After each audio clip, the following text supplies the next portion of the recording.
Hey, what's up, guys? RSG here from Purecast9. And as you've already guessed by the title of this video, this is not a tech review video. This is not what it's going to be. This video is going to be about Dragon Ball Super, specifically episodes 109 and 110 that have just aired and which were, I think, one of the most hyped and awaited episodes in the history of Dragon Ball Super. So I am not by any means a pro reviewer of these of Dragon Ball or Dragon Ball Super. I've never done that, but it's just that Dragon Ball Super, this episode, I mean this hour long episode of episode 109 and 110 brought back so many fond memories of my childhood, as I've been watching Dragon Ball Z ever since I was in 6th grade, which was back in 2001. So it's been 16 years. And this episode just compelled me to make something, and it's because I noticed that there were so many intricate details in these two episodes, episode 109 and 110, that many of the pro reviewers of Dragon Ball, which are out there on YouTube, have missed out. Maybe not on purpose, so maybe by mistake, but it's something I've noticed almost frame by frame. It took me time, but I couldn't help but notice them. And today I'm going to share all that you have missed in these two episodes, which give away a lot of what I think, and I have a very, very strong hunch of what is going to happen in the coming episodes, and how Goku's transformation is going to span out, and what Easter eggs, as you can call them, were given in this episode. So I'm not going to go through the entire episode. I'm really going to quickly go through some of the frames I've taken chronologically and explain. So here you have Goku awakening in his new form, the Ultra Instinct, or the mastery of self movement. All right. So we'll come back to exactly this frame and why this is so special, and show you guys later on. So next up we have Whis, who is very carefully noticing. You see everyone else is amazed and shocked, and the gods of destruction are scared, but Whis is looking almost as if he's inspecting his student. So he's noticing something. All right. Next up we have Belmod and the Supreme Kai of that universe. Now he exclaims, "It's not possible. It cannot be possible." And the reason he says that is because of two reasons, I suspect. One is he cannot believe that Goku is matching up to the level of Jiren, or actually giving Jiren a fight, for his strength. Or it could be that when they've seen his mastery of self-movement or his Ultra Instinct, he was amazed that how could Goku, a mere mortal, achieve this feat? How could he do that? And maybe, which I feel very strongly, that the gods of destruction have a very, very clear and good, deep knowledge of this mastery of self-movement. It's something, I guess, all the gods of destruction go after. They want to master, but it takes a hell of a lot of time. So Goku, having done it in such an instant, has shocked them. So this is kind of the underlying tone which I feel throughout. And this is even further confirmed or strengthened when, look at this reaction. Whis is almost looking like a happy teacher, It's like his student has excelled and he's worked so hard in teaching his student. So he says perhaps something quite wonderful is happening to Goku-san. And the reason he says that is because there was a time when Goku and Vegeta were training with Whis, and he was just almost toying with the two of them. And he said that the reason they are not at their peak is because they keep thinking before reacting to every move. So it's not their instinct. It's not that their hands move without them even putting in that thought, in that blink of an eye. So this is something that Whis is noticing, and he's so proud of Goku. And this is the reaction he gives. Next up, Beerus. Now Beerus, he expressed his grief when he almost felt that Goku was dead. And then when he saw Goku's mastery of self-movement, he was worried. You can see that bead of sweat right there. That's happening across all the gods of destruction, and he is worried. He's amazed, he's shocked. But somewhere he's grown fond of Goku. So in the very next frame, we see him, this is a look of acceptance. He's understood that Goku has achieved this feat. Maybe it's something the gods really crave for, they work for over hundreds or thousands of years, but Goku has done it. And then he goes on to say, Ultra Instinct. He knows what that is, right? He knows. So this is something that gives way that the gods of destruction know exactly what's happening to Goku. They know it. It's not just some new transformation or the first time they're seeing Goku going Super Saiyan or Super Saiyan 4, nothing like that. He knows what this is. Next up, when he says that, Champa and all the other universes, they are amazed. They're not amazed because of what Beerus just said. They're amazed, I feel, because they cannot believe that Goku has achieved Ultra Instinct. I mean, how could a mortal do it? That is their reaction. All right. Next up, so this Supreme Kai from this universe, and pardon me, I watch it, but I have not by hearted from which universe, who is. But let me just explain. So this Supreme Kai says, I see those movements. So he finally comprehends, he understands what Beerus is talking about. He's heard of it. He knows. And he goes on to say that, but for a mortal like Son Goku, that is a state not even a god can easily attain. This is something that gives way even further. You can see everyone, there is a bead of sweat on him as well. All of them are sweating, they are shocked, they are worried, because this is something gods can attain, but through a lot of training or meditation or whatever. But Goku has just done it. Right there, right now, he's done it. Next up, obviously the mortals of Universe 7, everybody who don't know about this, they're like, I'm not sure why, but the other gods appear to be getting worked up. So they're noticing that. They are noticing. Tien and Krillin are noticing that all the gods are getting really worked up. While the angels, Whis and the other angels are looking closely. They're noticing that the gods are getting really worked up. So this is another sign that gods obviously know what's up and they are worried. So Zeno-sama, he, the supreme, the god of all gods, he is as clueless as a child. He is a child and he's as clueless as the mortals. He's just this omnipotent being who is also a child. So he has no idea. He's just there for entertainment, and he almost needs to be, he needs a guardian like the Grand Priest. So looking at this, as you can see, Zeno-sama, both of them are really excited, and they say everyone seems surprised, and they are as surprised, if not more. But the Grand Priest, he's onto Goku as well. He knows what's happening. He's wondering, they're obviously probably wondering, as Whis later goes on to say that he knows what's happening, but he doesn't know about that heat that Goku is emanating from his body. So the same thing, the Grand Priest knows that Goku has somehow attained the mastery of self-movement or Ultra Instinct, but he's watching closely. As he later goes on to say, well, it may be a little too early to draw a conclusion, but he's got a hunch of what's happening. Next up, the Supreme Kai of Universe 7 says it seems to be something rather well known amongst the gods. So they've just confirmed it. The gods know what's going on. You can see Beerus, he's accepted that, yep, it's happening. Mastery of self-movement, Ultra Instinct, something that Goku has just achieved, something that he or maybe other gods have not yet achieved. And look at Whis. He is so excited. He's almost like a kid now and a happy teacher, seeing his student excel in something.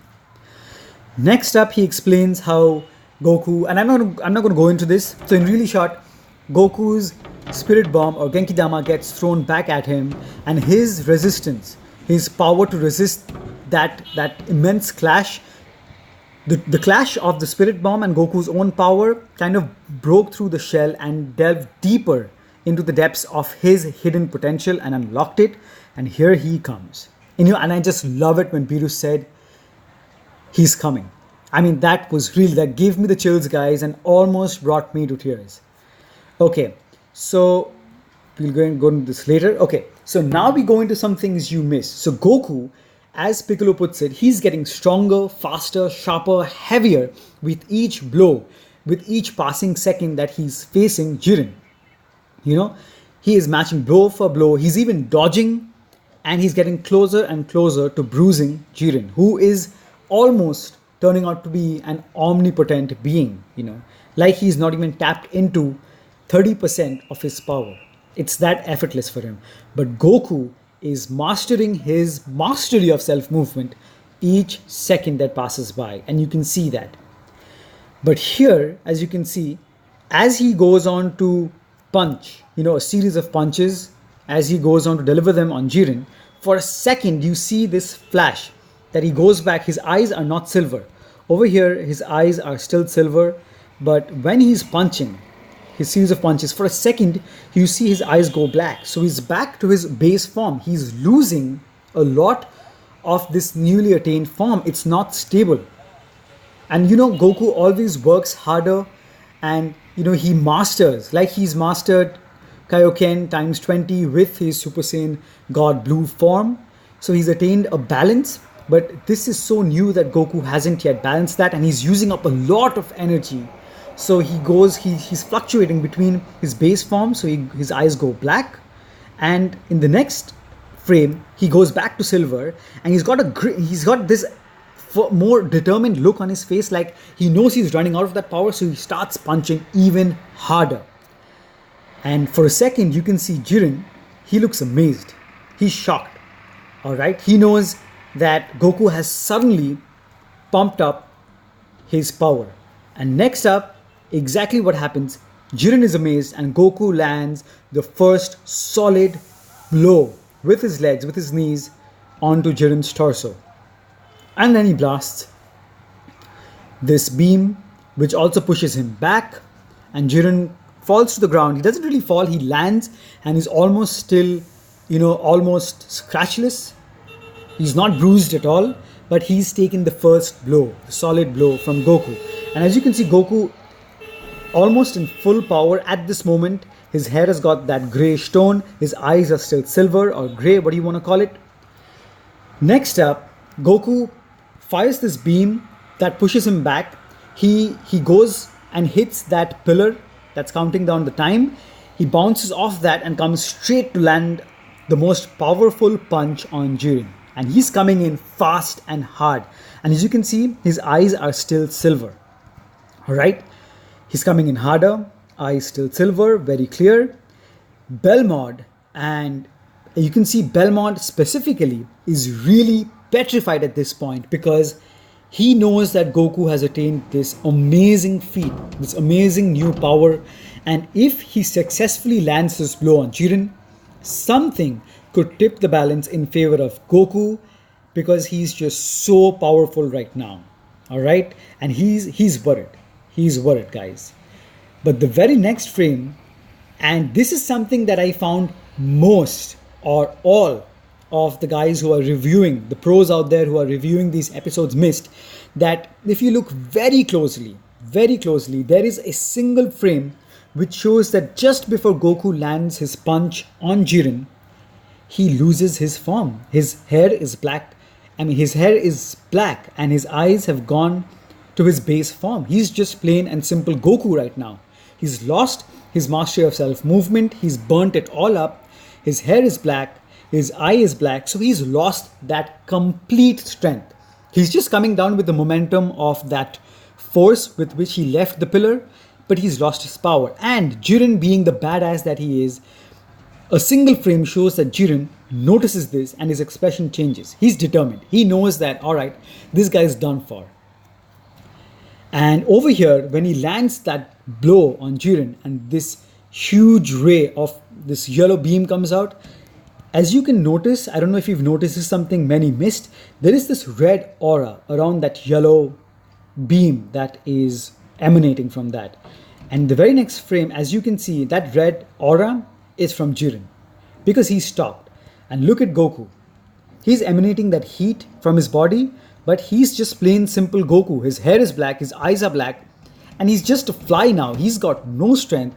And Jiren, the badass, he's just stopped that entire blow, which otherwise could have bruised him and brought him down to the ground. Maybe now he's just holding Goku with one hand. And here in the next frame, Jiren gives out a very, very crucial bit of information.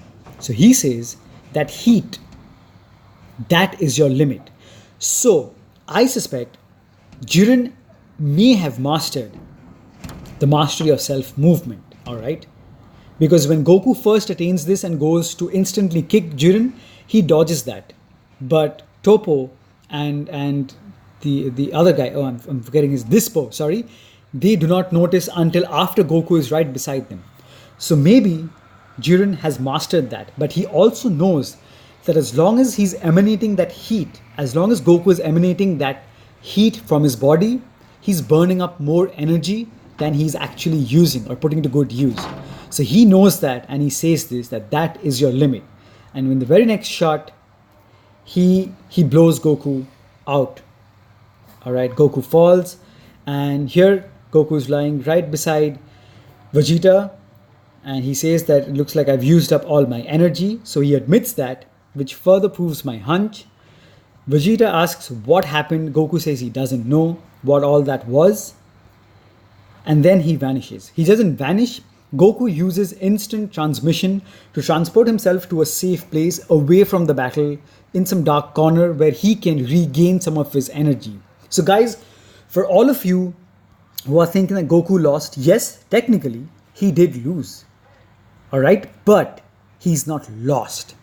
He is going to come back. And now I will get into, see, after all this I've said, you have to watch this episode again, and all the frames I've spoken about, think of what all I've said and watch it again and just see if I'm right. And I feel that this is exactly what's happening. So you need to watch those frames where you get to see Goku's, Jiren's expression in one frame, Goku going absolutely in his base form, losing all his power. You need to watch the episode again, alright? So coming back to this, the reason Goku's fight with Jiren is not over, rather it's far from over, is because, let's just go to that. Okay, let's just finish this. So Goku is lying here, and this is something I agree with Geekdom. What he said was, he's lying there, there's this purple aura, he looks up, sees Frieza, and Frieza is, he's just about to fire a beam, and he says this brings back memories of what happened on planet Namek. So this is like amazing storyboard, guys. I mean, this is amazing. Kudos to Toei Animation and to the entire team, because such a storyboard, such character arcs are just a treat to watch. And it felt really good that Frieza actually lifted his hand to help with the Spirit Bomb. And I agree with Geekdom when he says that Frieza might just, he's not going to kill off Goku. He might just give him a blast of energy like Goku did back on planet Namek. He's going to do that because even Frieza knows that he cannot defeat Jiren. And if anyone has that chance, even the slightest chance, that's Goku. So even if he has an ulterior motive to later on kill Goku or do something or, betray him, he's first got to save Goku so that Goku takes up the trouble of defeating Jiren. So this is my hunch as well, that he's actually going to help Goku recover with some of his energy, and we'll see how that goes. Alright? Now, coming to why I think Goku is far from done. Look at this poster which was revealed, right? Look at the aura. So Goku, first of all, he's shirtless. He has attained mastery of self-movement. You see the grey streaks on his hair, the silver eyes. Look at the aura. It's blue, but it's got red as well. This, and guys, it's not like some movie where a real life movie where someone acts and someone does something mistakenly which makes it to the movie. In animation, every frame is actually drawn. So it's done purposefully. It's done with a purpose. Okay? So Goku is shown shirtless. He's got the Ultra Instinct mode on, but there is a red aura and he's shirtless. And if you've noticed, Goku is still wearing the blue shirt. He's still got his shirt on. And each time, if you remember Goku's fight with Frieza on planet Namek, Goku, by the end of it, in his Super Saiyan form, he was shirtless. He started off when he transformed wearing a blue shirt, And then by the time it was all over, when he defeated Frieza, he was shirtless. And it was almost identical, just that he was in his Super Saiyan form, and right now the latest form of Goku is his mastery of self movement. So somehow I felt that this is a premonition, not a premonition, this is an Easter egg as to Goku mastering completely his mastery of self movement, his ultra instinct. So this is the image of Goku we are going to see when he defeats Jiren or matches up to him, or they're absolutely equal. None of them can defeat each other. And that fight is so intense that, Goku loses his shirt. See, from the back as well, Goku is shirtless. And he's got that red aura right there on the corner, as you can see. So it's not just this blue, there is red all around, apart from that blue glow all around his body. So the fight is far from over, guys. He's going to recover, he's going to regain his strength, he's going to get back his mastery of self-movement, just that he might even use it or punch it in with Kaioken, you never know. Or he's going to master it completely and find that fine balance where he is going to, really get back at Jiren or even defeat him. Now, something special, guys. This is a frame from Goku going Super Saiyan for the first time on planet Namek, right after Frieza kills Krillin. Look at this frame. His eyes are white, his head is bent down, all right, and he's just about to transform, and he's wearing his blue shirt, all right. Look at this frame, and now we're going to go all the way back to the first frame that I showed you guys. Bear with me, guys, just bear with me, just a second. Look at this. Eyes are white, all right. His head is kind of bent down. It's just on the opposite side. And he's wearing the blue shirt. So this pays homage. I felt like this episode of Goku's awakening with his new form kind of paid homage the first time he went Super Saiyan. All right. So, I was in tears when I saw this, guys. And the first thing I thought was, it reminded me of the episode Transformed at Last. Look at him. The blue shirt, his Goku's typical clothes whenever he transforms. Not all, but this is almost identical to the time he went Super Saiyan for the first time. And those frames match exactly. So going back, it's almost like an identical frame. I loved it. And they've done this on purpose, I feel. It's almost like paying homage to the episode of Dragon Ball Z, and I still remember the name. The name of the episode was Transformed at Last, and it was episode 80 or 81 probably of Dragon Ball Z. You can check it out. One of the best episodes of Dragon Ball Z, hands down. So yeah, and look at this. This is another shot from Goku going Super Saiyan for the first time. He's wearing that blue shirt. It's torn. He's in his base form going Super Saiyan, and then you look at Goku in his. Look at him. Look at Goku here. Look at that. The blue shirt. It's almost identical. It's like they've done it on purpose. Look at him. The blue shirt. Just that he has mastered mastery of self-movement over there. He's going Super Saiyan for the first time. So this is something that also caught my eye, guys. You need to watch all this episode again. You should watch DBZ episode 80 or 81 where Goku goes Super Saiyan for the first time. So yeah, and even from the back, look at him. So here he's going Super Saiyan for the first time, wearing the blue shirt. From the back, mastery of self-movement, Goku shot from the back. Amazing. So guys, that was it. And I also felt that Whis knows that Goku is also far from done.